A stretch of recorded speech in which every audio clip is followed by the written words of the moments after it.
वो अपने हाथों से ही अपने बच्चे की कब्र खोद रही थी। बच्चे का फिगर उसके मुंह से गिरा तो वो रोने लगा। माँ की गर्म आगोश से उसे खुले आसमान तले धकेल दिया गया था। वो अपनी जन्नत में वापस जाना चाहता था। उसकी चीखें बुलंद होती चली गई। माँ की हिम्मत जवाब देती चली गई। उसने अपने हाथों से मिट्टी को झाड़ा और उस नन्ही जान को उठाकर अपने सीने से लगा लिया।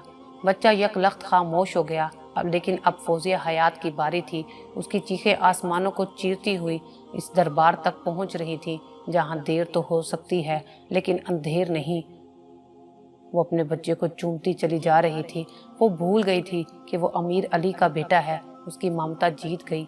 नफरत अपने जख्म चाट रही थी। फौजिया अपने बच्चे को उठाए वापस आ गई। उसने बच्चे को लिहाफ से निकाला। उसने महसूस किया कि बच्चे को बुखार हो गया है। उसे ठंड लग गई थी। सुबह तक वो तड़पता रहा। दादो भी उठ बैठी थी लेकिन फौजिया ने उसे कुछ भी नहीं बताया था। सारे टोटके बेकार चले गए। सुबह जब उस नन्हे फरिश्ते ने आखिरी हिचकी ली तो आज़ान हो रही थी। अल्लाह अकबर, बेशक अल्लाह सबसे बड़ा है। उसकी हिकमतें वही जाने। हमें हर हाल में सर झुकाने का हुक्म है। लेकिन माँ तो माँ ही होती है ना। और फौजिया की ममता तो आज रात ही उस पर मनो सलवा की तरह निछावर की गई थी। उसने तो अभी उसका जायका भी नहीं चखा था। वो दूसरी बार चीखने लगी। वो रोई चली जा रही थी। उसने मुंह से एक लफ्ज नहीं निकाला, सिर्फ ऊपर आसमान की तरफ देखती चली जा रही थी जैसे वो इंसाफ की जंजीर हिलाना चाह रही हो। उसकी दादों ने उसे अपने सीने से लगाया हुआ था। अचानक वो खामोश हो गई। फौजिया अपने बच्चे का मातम करते करते अपने हवास खो बैठी थी।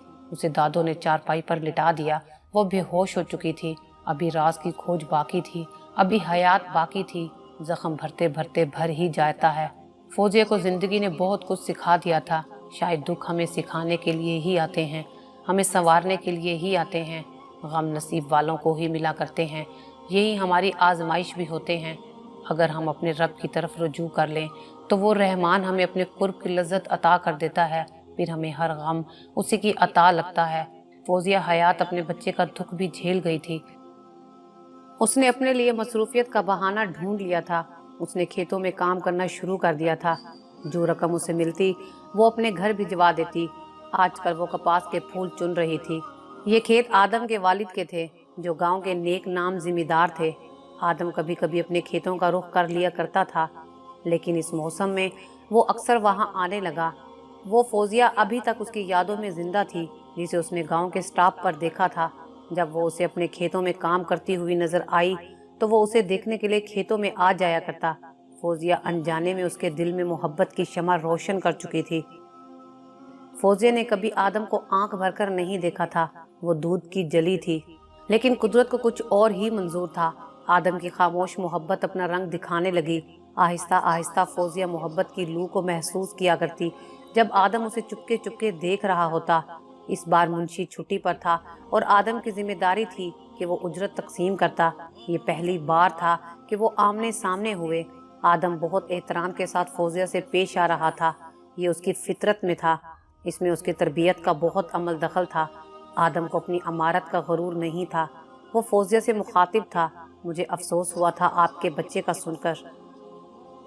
फौजिया ने चौंक कर आदम को देखा और अपना सर झुका दिया लेकिन आदम ने उस मुख्तसर लम्हे में भी उस नमी को देख लिया था जो उसकी बात सुनकर फौजिया की आंखों में तैरने लगी थी। अगर दुख की कोई जुबान है तो आंसू हैं। कुछ बाहर बहते हैं और कुछ अंदर। माँ का दुख आदम के दिल को चीर रहा था। उसने जल्दी से फौजिया को अदायगी की और वो घर जाने के लिए उठ खड़ी हुई।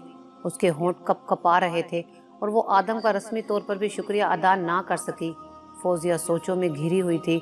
क्या आदम सब जानता था? नहीं, वो कैसे जान पाता? गांव बहुत छोटी सी दुनिया होती है। आदम भी वो ही जानता था जो सब जानते थे। फौजिया एक बेवा थी जिसका चंद दिनों का बच्चा फोत हो गया था।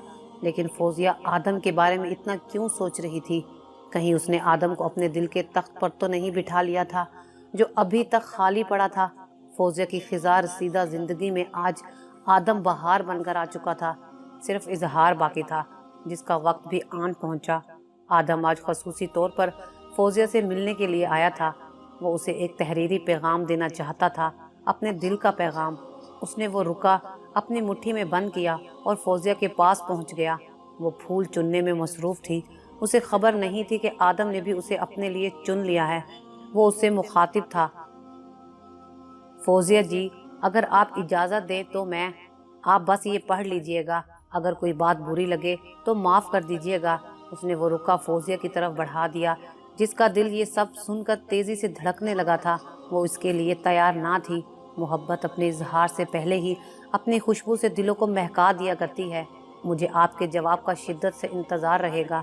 آدم نے فوزیہ کے ہاتھ پر وہ خط رکھا اور کچھ مزید کہے یا سنے وہاں سے چل دیا۔ فوزیہ اس وقت تک اسے دیکھتی رہی جب تک آدم نظروں سے اوجھل نہیں ہو گیا۔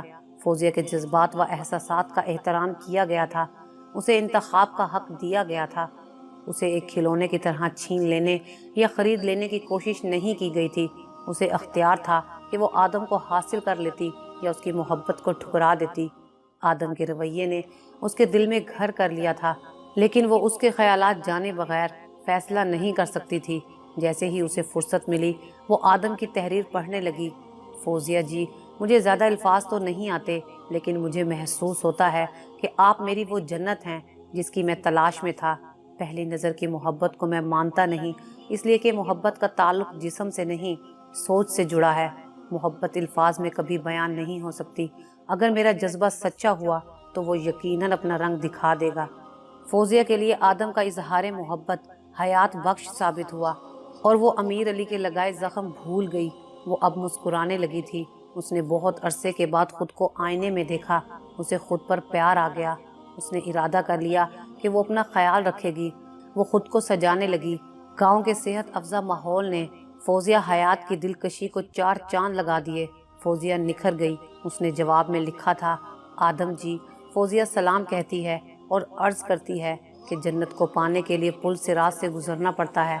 فوزیہ خود جنت کی متلاشی ہے اور اس سفر میں آپ کی رفاقت اس کے لیے باعث افتخار ہوگی۔ فوزیہ نے اپنی دادوں کو اعتماد میں لے لیا تھا۔ انہیں کوئی اعتراض نہیں تھا۔ آدم کے والدین اس کی خوشی میں خوش تھے۔ نکاح کی تقریب گاؤں میں ہی منعقد کی گئی اور فوزیہ اور آدم ہم سفر بن گئے۔ ان کے سفر کی پہلی رات ہی پل صراط ثابت ہوئی۔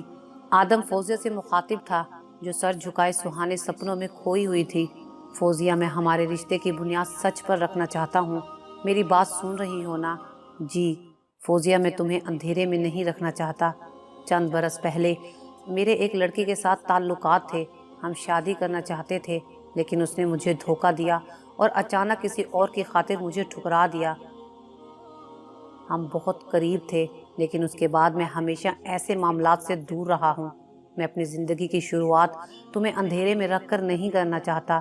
وہ لڑکی اب میری زندگی میں نہیں، نہ ہی کبھی آئے گی۔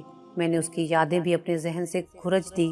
اب میں صرف اور صرف تمہارا بن کر جینا چاہتا ہوں، صرف تمہارا بن کر۔ آدم جذبات کی شدت سے خاموش ہو گیا۔ آدم جی میں نے آپ سے محبت کی ہے۔ محبوب کو اس کی اچھائیوں اور کمزوریوں کے ساتھ چاہا جاتا ہے۔ مجھے خوشی ہے کہ آپ سچائی پسند ہیں۔ آدم جی آپ ہمیشہ میرے دل کے دیوتا رہیں گے۔ آدم فوزیہ کی باتوں میں کھویا ہوا تھا۔ اسے اپنی قسمت پر ناز تھا۔ فوزیہ اس سے مخاطب تھی، آدم جی مجھے بھی کچھ کہنا ہے، اجازت ہو تو عرض کروں؟ فوزیہ جو من میں ہے کہہ ڈالو، میں سن رہا ہوں۔ آدم جی آپ کی فوزیہ کا بھی ایک راز ہے۔ آدم چونک اٹھا۔ فوزیہ حیات کہہ رہی تھی، میں بیوہ نہیں ہوں۔ تو کیا مطلقہ ہو فوزیہ؟ نہیں آدم جی۔ فوزیہ کا سر جھکا ہوا تھا لیکن آدم کے شک کا ناگ اپنا سر اٹھا رہا تھا۔ تو پھر کیا ہو تم؟ آدم کی آواز بلند تھی، میری کبھی شادی نہیں ہوئی تھی۔ کیا؟ تو وہ بچہ تمہارا نہیں تھا، وہ میرا ہی بچہ تھا۔ فوزیہ تم کہہ رہی ہو تمہاری شادی نہیں ہوئی اور وہ بچہ بھی تمہارا تھا جو آج اس دنیا میں نہیں۔ تم حواس میں تو ہو، تمہیں پتہ ہے تم کیا کہہ رہی ہو؟ کیا تمہیں اندازہ ہے کہ تمہارے ساتھ کیا ہو سکتا ہے؟ آدم سوال پر سوال کیے جا رہا تھا۔ آدم پل صراط کو تو کیا پار کرتا، وہ تو محبت کی پہلی سیڑھی پر ہی ڈگمگا گیا تھا۔ فوزیہ بے یقینی کی سولی پر لٹک رہی تھی۔ اس نے سوچا کیا محبت کی زنجیر اتنی کمزور بھی ہو سکتی ہے؟ آدم جی میرے ساتھ دھوکہ ہوا تھا، اسے دھوکہ نہیں بدکاری کہتے ہیں۔ دھوکہ تو تم نے میرے ساتھ کیا ہے، جھوٹ بولا ہے تم نے۔ آدم غصے میں تھا۔ میری دادوں نے میرا پردہ رکھا تھا آدم جی، اور میں بد کردار نہیں ہوں۔ فوزیہ کی آواز بھرا گئی۔ آپ سمجھنے کی کوشش کریں، मुझे धोखे से बेआबरू किया गया था। मेरे मन में मैल होता तो मैं आपको ये सब बताती। हम तो एक दूसरे का लिबास है ना आदम जी। मैं तो आपका राज अपने दिल के कब्रिस्तान में दफन भी कर चुकी। मेरा राज आप राज नहीं रखना चाहते। जिसे अल्लाह पाक ने छुपाने का हुक्म दिया, आप उसे उछालेंगे। क्या बच्चे का बाप अभी भी जिंदा है? जिंदा है, लेकिन मेरे लिए मर गया है।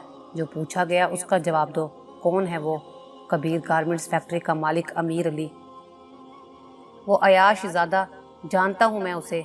मेरा कॉलेज फेलो था। ओ मेरे खुदाया, मेरे साथ ये क्या हो रहा है? आदम जी, मैं आपसे कुछ नहीं चाहती। मुझे सिर्फ अपने कदमों में जगह दे दें। फौजिया, मैं तुम्हें कबूल नहीं कर सकता। मेरे अंदर इतना हौसला नहीं। क्या हौसला सिर्फ लड़कियों में ही होता है कि वो अपने खामदों के अफेयर्स के बावजूद उन्हें सर आंखों पर बिठाती हैं? फौजिया के जहन में तूफान उठा हुआ था। आदम जी, आप मेरी वजह से क्यों उलझ रहे हैं? आप मुझे आज़ाद कर दें। भूल जाएं कि दुनिया में फौजिया नाम की कोई बद किरदार भी है। फौजिया किरचियों में बट गई थी। आदम सोच रहा था कि वो इस गर्दाब में से कैसे निकलेगा। आखिरकार उसने अपना फैसला सुनाया। फौजिया, हमारे ख़ानदान में तलाक का रिवाज नहीं। मुझे अफसोस है कि मैं तुम्हें आज़ाद नहीं कर सकता। अगर तुम चाहो तो वापस जा सकती हो। अगर मैं भी यहाँ रहा तो जहनी मरीज बन जाऊँगा। मैं भी यहाँ से कहीं दूर चला जाऊँगा। आदम गलती कर रहा था, लेकिन क्या ये गलती उसे जन्नत के नज़दीक कर देगी, या फिर उसने खुद को सोच के जहन्नुम में धकेल दिया था? जब हम अपनी जिम्मेदारियों से भागते हैं तो बेसकूनी के नज़दीक हो रहे होते हैं। आदम सुकून के लिए फौजिया से दूर जा रहा था। फौजिया की ज़िंदगी की जंजीर मज़ीद उलझ गई थी। उसका एक सिरा आदम से जुड़ा था, लेकिन अफसोस तो ये था कि ये जंजीर टूट चुकी थी। आदम किसी से कुछ कहे बगैर बैरून मुल्क चला गया। फौजिया दादों की तरफ आ गई।